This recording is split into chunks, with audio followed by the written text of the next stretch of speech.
네, 23번째 시간입니다. 한치도 양보하지 않는다는 말이 있죠. 서로 물러서지 않고 극강으로 맞설 때 쓰는 말입니다. 양타 삼척은 자기 땅 석자를 이웃에 양보한다는 뜻으로 양보의 미덕을 상징하는 성어 중 하나죠.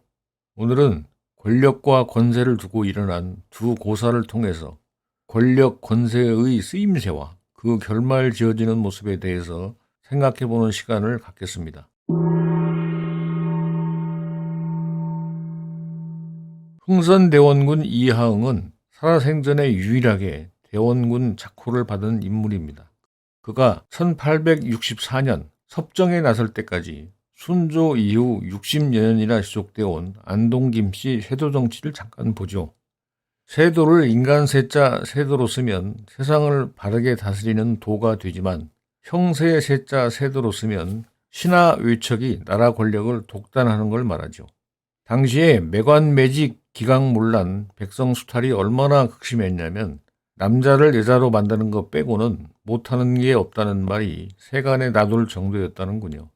150cm 단신이었던 왕족 흥선이 젊었을 때 이 안동김씨 세도하에 살아남기 위해 미친 척, 구걸, 건달, 난행 등 남봉꾼 파라코 생활을 했다는 건 이미 잘 알려진 이야기입니다. 척신의 만행에 치를 떨던 그가 국리 끝에 조상의 묘토 발복에 기댔던 야사 하나를 여기 소개하죠. 수소문 끝에 찾아갔더니 당대의 풍수사 정만이는 평범한 농사꾼이었다고 합니다. 그를 아주 어렵게 설득해서 충청도 예산 가야산 자락에 갔을 때 정풍수가 말한 묘토는 당초 둘이었다고 하죠. 하나는 만대의 영화를 누릴 자리, 다른 하나는 2대 천자지지, 즉 당대에 제왕 둘이 나올 자리였다는데 직관의 만류에도 불구 흥선은 두말 없이 후자를 택했다는군요. 이유는 불문가지였죠. 그 뒤 철종 3년경 흥선은 작심하고 이 2대 천자지지에 부친 남연군 이구의 묘를 이장하면서 묘토 발복에 방해가 된다는 이유로 형제들과 작당해 그 아래 있던 절 가야사를 불태워버렸다고 하죠. 방화를 뒤늦게 목격한 절의 부목을 칼로 찔러 살인까지 저지릅니다. 어떻든 부친묘 이장 후에 둘째 아들 명복을 얻게 되고 1863년 말 병약한 철종이 후사 없이 죽자 당시 왕의 후사권을 쥐고 있던 헌종의 생모였던 조대비와 사전에 결탁했던 대로 명복이 12살 나이로 왕위에 오르게 되니 그가 바로 조선 26대 임금 고종이죠. 흥선의 그 뒷얘기들은 우리가 잘 아는 대로입니다.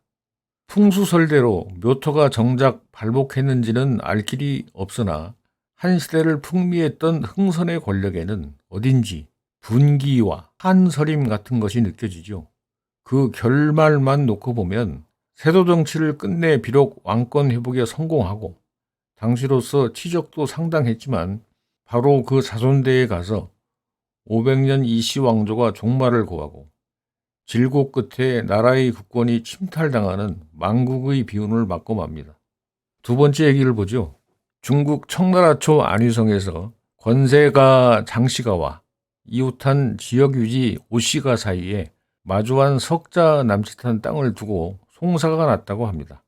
지방 현령이 두 집안 눈치만 보는지라 장씨가에서 당시 북경 조정에서 예부 상서 겸 대학사로 정승지휘에 있던 장령에게 편지를 보냅니다. 어떻게 힘 좀 써보라는 것이었죠. 예 장령이 그 즉시 써서 내려보낸 답신이 다음과 같습니다.